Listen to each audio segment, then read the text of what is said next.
নোয়াখালীর হাতিয়ায় নদী ভাঙন থেকে রক্ষায় জিও টিউব স্থাপনের অনিয়মের অভিযোগ উঠেছে।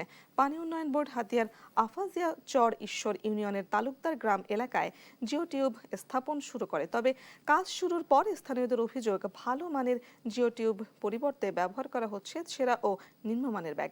এতে সরকারের বিপুল অর্থ ব্যয় হলেও ভাঙন ঠেকাতে কাঙ্ক্ষিত সুফল মিলবে কিনা তা নিয়ে প্রশ্ন তুলেছেন তারা। স্রোতের সঙ্গে প্রতিনিয়ত লড়াই করে টিকে আছে হাতিয়ার জনপদ। কখনো বসতভিটা, কখনো ফসলি জমির ভাঙনে প্রতি বছরই নিঃস্ব হচ্ছেন বহু মানুষ। নদী ভাঙন ঠেকাতে হাতিয়ার বিভিন্ন এলাকায় নেওয়া হয়েছে জিও টিউব স্থাপনের উদ্যোগ। এরই অংশ হিসেবে আফাজিয়া চরিশ্বর ইউনিয়নের তালুকদার গ্রাম এলাকায় প্রায় ৩০০ মিটার জিও টিউব স্থাপনের জন্য বরাদ্দ করা হয়েছে ৯০ লাখ টাকা। বালু ভর্তি জিও টিউব নদীর তীরে স্থাপন করে ভাঙন রোধে কাজ শুরু করে পানি উন্নয়ন বোর্ড। তবে প্রকল্প বাস্তবায়নের শুরুতেই দেখা দিয়েছে নানা প্রশ্ন। স্থানীয়দের অভিযোগ, নদী ভাঙন প্রতিরোধের মতো গুরুত্বপূর্ণ কাজে ভালো মানের জিও টিউবের পরিবর্তে ব্যবহার করা হচ্ছে ছেঁড়া, ফুটো ও নিম্নমানের জিও টিউব।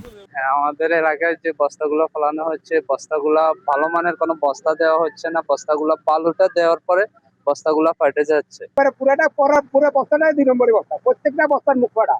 বালু দেওয়ার পরে একবার আপনি দেখেন, যেখানে যদি ৪০০ বস্তা হয়, ৩৫০ করে আছে বস্তার মুখ ফাটা।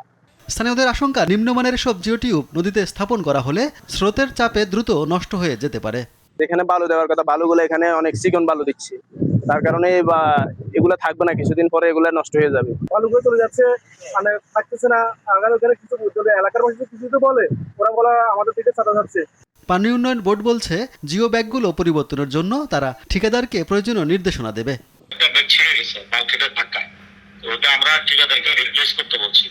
আর মালিক ভরার একটা নির্দিষ্ট লিমিটেশন আছে, 10% জায়গা তো 50% জায়গা খালি রাখতে হবে, না হলে ব্যাগগুলো কি করে ফেটে যায়। ওই বেশিরভাগ ভর্তি কয়েকটা ব্যাগের মুখ জোড়া ছুটে গেছে বা জোড়া ফাঁক হয়ে গেছে, ওখানে ওরা আবার সেলাই করে দিচ্ছে।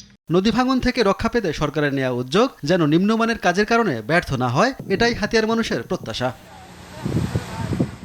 সুব্রত গাইন, নিউজ ডেস্ক, দেশ টিভি।